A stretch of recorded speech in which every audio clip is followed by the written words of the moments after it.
कमसन 2 साल बच्चे को अगवा करने वाली मुलजिमा गिरफ्तार, बच्चा बाजियाब कर लिया गया। तर्जुमान पुलिस के मुताबिक थाना अग्गो की के इलाका मोहल्ला लोहारा में घर से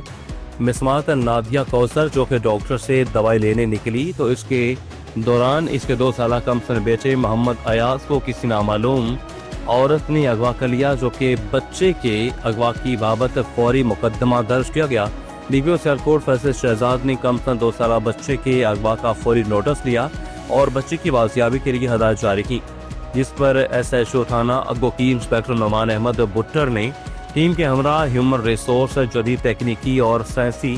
तकाजों पर तफ्तीश करते हुए कमसन बच्चे की तलाश शुरू कर दी, जो कि CCTV कैमरों की मदद से एक नामालूम खातून कमसन बच्चे को अगवा करके ले जाता हुआ देखा गया, जिस पर खातून की तलाश की गई। इस सिलसिले में DSP